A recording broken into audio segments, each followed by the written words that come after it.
name is Daniel Machuku. I'm a journalism student from the University of Hertfordshire, and today I have the opportunity and the pleasure to have you on this interview today to talk about your professional career and how you started off in the radio. Please, can I meet you, sir? Lovely to see you. Lovely to chat with you as well. Yeah, how is the weather around your side? I know it has been windy this morning. Yeah, well, I'm trying to think. I'm probably about a mile and a half, 2 miles from you. So very, very windy indeed and Wow. very wet. There's so much rain.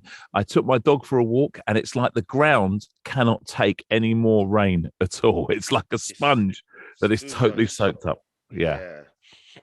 Okay, first of all, I want to just ask you how you got into the radio. How did you start working into the radio? How did you start working in the radio station? Right. Okay. So, well, my radio career really started when I was 16. So I always had a fascination with radio. There was just something about radio. Being in the car with my parents, having the radio on, this voice coming from in the radio. So I had this little bit of an obsession about it. And it's always very hard to find out where you start. And I'm going back here to 1990. So Wow. quite a long That's time a ago. long time. Yeah, Yeah. quite a long time ago. And I applied for a position at a hospital radio station. So here in the UK, a good stepping stone. And I don't know if it's such a big thing nowadays, but there used to be hospital radio stations. And where I lived in North London, at the North Middlesex Hospital, they had an in-house radio station that broadcast to the patients in the hospital. And so I wrote to them. I went along, I had a meeting, and that's where I first started to do some radio down there, just to the hospital when I was 16, 17 years old. That's quite a long time out. It's been a such experience. I know. Being the radio this long, you have so much experience and different experience at that, right? Yeah, very much so. I mean, it's been very good. Where I am now, which is let's think about this. Well, that's 32 years since that story, and now still presented radio programs, doing the breakfast show at the weekends here on Radio VERULAM, but also producing sports programs as well. So it has been quite a journey, because when I started at 16, I did that, and then I went to university, and I wanted to do radio at university, but it didn't happen for me, because at my university they didn't have a radio station, so I didn't know what to do. So I started to disc jockey, and I started to DJ and play music in the university, which was very good, and I enjoyed that. And it was giving that in front of a live audience. But then when I finished university, I returned to hospital radio, this time in central London at Guy's Hospital. And I did the same thing there, and I just kept going. But in the meantime, because that's a voluntary thing, Yeah. I needed to earn money. Yeah. You've Very got to earn money. important. You've got to put the food on the table. And so I trained also as a school teacher, and I worked as a school teacher. And the thing about this is the strange thing: being a school teacher and working on the radio are very, very similar. You may not think of them as being similar, but they're very similar, because you're both trying to communicate a message to an audience. And so it was really about transferable skills. So I started to teach, and then I was quite content just teaching, and I applied for some different radio jobs, and I wasn't very successful. And then so we're fast forwarding now, because I've been at university. I was 16 in 1990. I did hospital radio for a bit, went to university, did more hospital radio, started to work.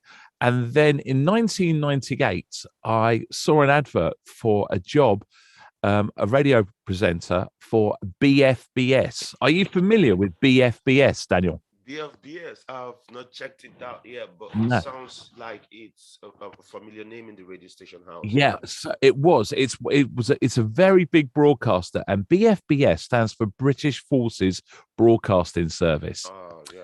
and it's the Army's radio station. So the British Army have a radio station, and it broadcasts around the world, but it also has localized shows in Germany for the soldiers that were in Germany, in Canada, in Cyprus, in the Falkland Islands. And I got a position in 1998 and I was teaching and working at the same time. And I was doing 3 shows a week in Colchester Garrison, which is just outside London. And I was doing a Thursday night dance show, Saturday morning show, and then Sunday afternoon show. And so I started to work, and it was really good. It was brilliant. Really, really good experience because, first of all, I got paid. So I got paid. Important. Yeah, I got paid. Not a lot, but I was getting paid. Secondly, I was working with people that had been at the top end of the business. So my program controller had previously been on Radio 1, the top radio station for young people in this country, for the BBC Radio 1. Yeah, so he had been on there, and it was just fantastic. It was such a good experience to learn and to be put on the spot. And whereas when you're in a hospital radio station, the feedback isn't a lot. All of a sudden, I was at the radio station in Colchester. I was doing shows that were going out in Essex to the military and to the public on FM in Essex. But also, once a week, I did a network show that went out around the world. So it went across to Germany, to Canada, on all their network, just for 1 hour. This was before my Thursday show started locally. And so that was hitting about 3 million listeners. So to do something like that was like an incredible experience, really, really good experience. Yeah, it's really good experience. And also you have also told me how you first got into the radio and how you got your first job in the radio. So talking about the radio still, what makes you passionate about the media? Because everybody has passion at what they do, and seeing you working in the radio station, and also I've had the privilege to meet you once where I saw you doing a commentary on a football match, which was so lovely. That means you have passion for this, right? So what makes you passionate about the media? I think, Daniel, it's especially with when you talk about radio, you talk about broadcasting. Broad means like wide, obviously, doesn't it? Broadcasting. So I think there's the ability. I'm going to say there's 2 things here. First of all, if I put an egotistic hat on, it's that whole idea of being heard on a great level. There is that egotistic idea, but that's also matched with an intimacy as well. So it's kind of paradox because you're talking to many people, but there's also an intimacy as well. There's something special about the radio that somebody can be out walking their dog, somebody can be at home in bed, somebody could be in their car by themselves, and you can create a very kind of intimate one-on-one relationship with them where you're talking to them, communicating with them. And, that's what's something that's quite special and quite unique about the radio. And for me, as I say, it's probably, I'm going to be honest, it's the 2 elements. It's the whole idea of being able to speak to a large amount of people and reach a large amount of people, matched with the element of being able to speak to one person and form that relationship. Yeah, it's good when talking about when you said about talking to one person, but you are reaching out to an enormous amount of people. It really makes something up in your head that you are getting to pass information to a lot of people. So has it changed you as a person since you started working in a radio station? Oh gosh, yes. So I still have. First of all, it sort of changes me in different ways because, first of all, I hopefully, fingers crossed, think I'm a much better broadcaster than when I first started. Because the more you do something, and the more you work with other people as well, you learn from other people, and you listen to other people, and you listen to yourself. And so I feel as I'm a better broadcaster. I feel I listen back to some shows that I did in like the 90s, and I think, oh my goodness, you sound, oh, what were you doing? You Oh, sound so, yeah, yeah. yeah, I know. It sounds dreadful. I feel as if I'm more understanding about reaching out to my audience. I now think so. When I'm broadcasting here in Hertfordshire, I will focus on the audience. Whereas in the past, it might have just been more egotistic. Now it's very focused on the audience. What do the audience want to know? Who's listening? So it's improved me from that point of view. But I also think from a personal point of view that it's made me more aware of other people. It has made me aware of my community and other people as well, because the power of reaching out is so important that it gives you that element of understanding for others. And that's I think it's helped me like that. It really has helped me to just to get that understanding of other people. That's a key thing. Yeah, when it comes to interview sections, working in the radio, we do interview so many people, and there is always this one significant person or two significant people you have interviewed across your experience working in the radio. So, do you have this one significant person you've had an interview section with in the radio station? Do you know what? I it's very interesting. In my recent career, in the last 10 years, being local, working on the radio here in Hertfordshire, we've focused on so many people, giving opportunities for people to tell incredible stories, absolutely incredible stories, and none so more than during the pandemic. And it was just incredible because we were able to give a voice to people and speak to people. And there's two things. I'll give you two examples of how during that time it was really, really interesting. First of all, I interviewed a 10-year-old boy, and his mum. And what they had done was during lockdown, because we had to be so individual and so insular, they actually created a thing called a friendship cake, where you would have this dough and you would make a cake, and then you would bake the cake, and then you would you would bake 5 cakes, and then you'd send the cakes out to 5 people with the recipe on the side of the cake, and their job was then to bake 5 cakes and send it off to 5 other people and 5 other people. So this, from this one cake, they sent it to 5 people, then it went on to 25 people, then it went on and went on and went on. And I interviewed this little boy, and it was over Zoom because we couldn't come into the studio. Coming to the studio, yeah. Yeah, he couldn't come into the studio because we're in lockdown, and he was so enthusiastic. He was so excited. And it was like during this sad time that we were living in, when people didn't know what was going on, there was no vaccination. There was like, we were a bit fearful of the unknown. Giving this little boy this opportunity to be excited and come on the radio with his mum was brilliant. Absolutely brilliant. That was a good thing.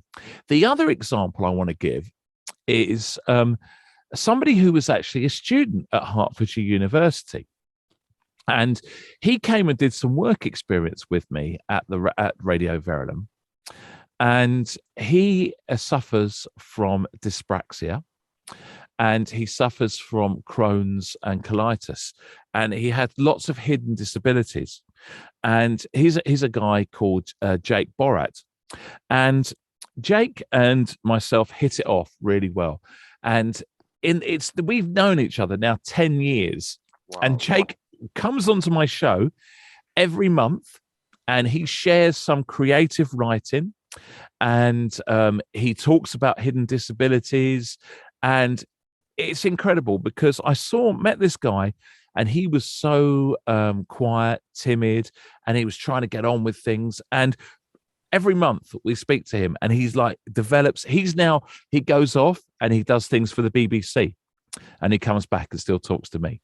And he does things for the local newspaper, and he comes back and still talks to me. And it's just, so it is, there's two examples there. One is of a young boy giving that young boy an opportunity to reach out to so many people and telling an interesting story. The other was giving someone an opportunity through radio to develop, to grow, and to share stories as well. Perhaps that's what it's all about, sharing stories. Sharing stories. Yeah, the little boy you talked about, the little boy, it really got to me because so many people have different experiences, and when they get this opportunity to talk to people, is quite an interesting one. So, Johnny, what what advice do you have to give young people who want to delve into the radio career path? You have been in this for over a decade or more than a decade, and you have such an enormous experience in the radio. So what is your advice for young people or people in general who want to go into working in radio as a career option? I, I think, first of all, radio is about listening. So if you want to go into radio, make sure you're listening. Make sure you're listening, and you're listening to your listeners, to the people you're broadcasting to. You're listening to the people around you as well, because you're not going to like everything that people say, but people are going to give you advice, guidance. Some people are going to say things that what you've done are not very good. Some people are going to say things that you've done are very good. Listen to it all, take it all on board, and then adapt where you're going. And I know it sounds a bit of a cheesy thing, but find your voice. Find your voice. There's so many people out there that are doing that want to sound like the big stars or the famous people. What about sounding like you? What about being you as well? And I think that's the key thing. So listen to others and be prepared to learn. Um, I'm not going to say my age, but I've been doing this for a very long time, and I'm still learning. We're still learning. There's new bits of technology. I'll give you one example, actually, Daniel. The way radio has changed in the last 10 years, and a from a technological point of view. So behind me is a picture of the Radio Verulam studio. Mhm. There are no record players there. Yeah. There's no, it's all computerized, it's all digital, it's all computerized. You've got to learn that. When I first started doing radio, I was playing records, so it adapts, it changes. When I first started doing radio, there was no social media. People would write in, people would fax in. I used to get faxes. Nowadays, somebody can hear what you're saying and respond to it on Twitter, on Facebook, on Messenger immediately. So it is about being adaptable and being prepared to move with the times, but also being your own voice and finding your own voice. Thank you so much, Johnny. That was so helpful for me also. So I wanted to ask what also makes a good radio broadcaster, because everybody wants to be good at what they do. So what makes a good radio broadcaster? Okay, as I say, be prepared to adapt, be prepared to listen to others, but also, as I say, think on your feet. Radio is different from television. Television tends to be there's a lot of a production, a lot of planning that will go into place. When you're live on the radio and the on-air light goes on, it's about thinking on your feet about something that could be happening there and then on that moment in time. Something might pop into your head. So it's about being alert, about being current, and about being, topical as well. It's a different, as I say, it's a different medium with radio. But I think, as I said, I think when I started, it was about wanting to talk to the masses, being egotistic, wanted to talk to the masses. But now I've learned it's about talking to the listener, being communicating to that person who's in their car. When we're doing the radio commentary, talking to that poor person that can't get to the match but wants to know what's going on, Yeah. and painting that picture. So building that relationship. That's good, John. Thank you so much for that. So finally, I want us to talk about how the radio is going and where we see it to be. Now, what are the most significant challenges for radio in the coming years? and what are the most significant opportunities for radio also, because everything is evolving. So what are the significant challenges in the coming years for radio stations, and what are also the significant opportunities for radio? It's interesting, isn't it? Because I think Yes. the mobile phone is also a challenge to radio, but also it could be a beneficiary to radio, if this makes sense. Yeah, So the very mobile phone is changing absolutely everything. Days gone by, if we go back to the 1940s, people would gather around the radio, and the families would gather around the big radiogram in their house. Then you move to the 60s and the 70s, and you get the little transistor radio, and people would have the radio under their pillow, and they would listen to it late at night, and it was a one-on-one experience. Now radio is about it's on your mobile phone. We've got apps that are on the mobile phone. Do people want to listen to an individual? Yes, I think they still do. The last 2 years of the coronavirus indicated that radio is very much alive. People want to hear a voice at the end of it. You've got streaming services like Spotify, which some people said are going to be the end of radio, because people choose their own playlist, they choose their own music. But I think over the last 2 years with the coronavirus, it's actually displayed that people like somebody in between those pieces of music. They want to hear voices, they want to hear communication.